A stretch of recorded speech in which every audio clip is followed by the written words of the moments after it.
তোমালোকক এটা নতুন ভিডিঅ'লৈ পুনৰবাৰ স্বাগতম জনাইছোঁ। আজি ক্লাছ 5ৰ তোমালোকৰ ৰিড দ্য ষ্টৰী এটা সাধু আছে। সাধুটোৰ নাম তেনালী ৰমন। এই সাধুটো আলোচনা কৰোঁ আহা। প্ৰথমটো কৈছে যে Tenali Raman was a courtier in a king's court.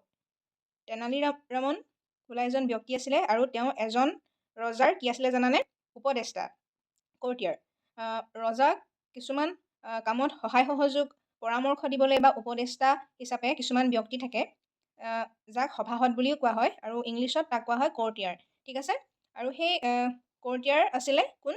Tenali Raman. এজন ৰজা আছিলে আৰু তেওঁৰ সেই কোৰ্ট মানে কি? ৰাজসভা বা ৰাজ দৰবাৰ, হয়নে? তাৰ এজন সভাসদ বা এজন উপদেষ্টা আছিলে Tenali Raman. One day the king gut angry with Tenali Raman. Gut angry with Tenali Raman মানে এদিন ৰজাৰ তেনালী ৰমনৰ ওপৰত খং উঠিলে। তাৰপাছত কি ক'লে চোৱা, ৰজাজনে ক'লে দ্য কিং ছেইড, মানে কিং কোন? ৰজাজন, হয়নে? ৰজাজনে ক'লে I don't want to see your face. I don't want to see your face. Face মানে কি? মুখমণ্ডল, হয়নে? আমি মুখ বুলিও ক'ব পাৰোঁ। ক'লে যে মই তোমাৰ মুখমণ্ডল বা মুখ চাব নিবিচাৰোঁ। Don't come to my court room, মানে মোৰ সভাসদ, মোৰ মানে কি কৈছে? মোৰ ৰাজ দৰবাৰলৈ, ৰাজসভালৈ তুমি নাহিবা ক'লে। ৰজাজনে কাক ক'লে? তেনালী ৰমনক ক'লে।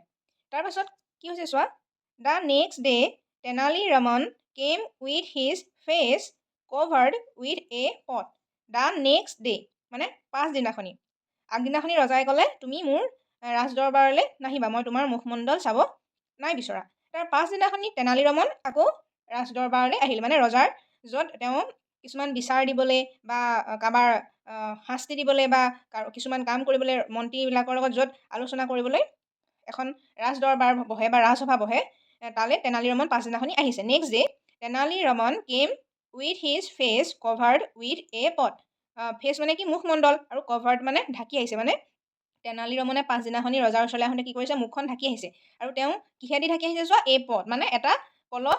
He made 3 holds in the pot. আৰু তেনালী ৰমনে কি কৰিছে? তেনালী ৰমনে এটা যেনিবা কলহ পিন্ধি আহিছে, আৰু সেই কলহটোতে সি কি কৰিছে? 3 হোলছ। 3 মানে তিনিটা, আৰু হোলছ মানে কি? ফুটা। সি কি কৰিছে? তিনিটা ফুটা কৰিছে, মানে সেই পাত্ৰটোত, পটটোত তিনিটা ফুটা কৰিছে। There were 2 holes for his eyes. কৈছে যে there were 2 holes for his eyes, আৰু তাৰ চকু দুটাৰ কাৰণে কি কৰিছে? যোনখিনি চকু দুটা আছে সেইখিনি দুটা ফুটা কৰিছে চকু দুটাৰ কাৰণে, হয়নে? And 1 hole for his nose and mouth. Nose মানে কি? নাক, আৰু মাউথ মানে মুখ। তিনিটা ফুটা কৰিছে। দুটা ফুটা কোনখিনিত কৰিছে? চকু দুটাৰ ওচৰত, আৰু এটা ফুটা কৰিছে নাক আৰু মুখখনৰ ওচৰত।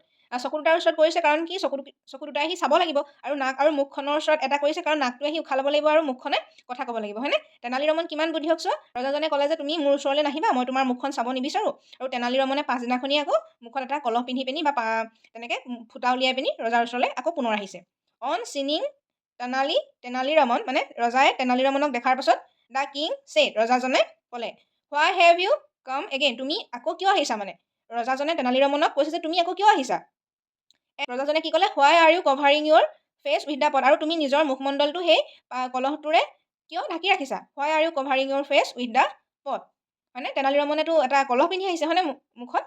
তেনালী ৰমন ৰিপ্লাই, তেনালী ৰমনে উত্তৰ দিলে ইয়'ৰ মেজেষ্টি, মানে মহাৰাজ বা মহামহিম। কৈছে যে আমাৰ যেনেকৈ কয় ন ইয়'ৰ মেজেষ্টি, বা এইটো দেখিছানে? ফটোখন দেখিছানে? ই কি কৰি আছে? কলহ পিন্ধি আহিছে, আৰু এই ৰজাজনে কৈছে ইয়'ৰ মেজেষ্টি, মানে মহাৰাজক কৈছে যে Maharaj you said you don't want to see my face.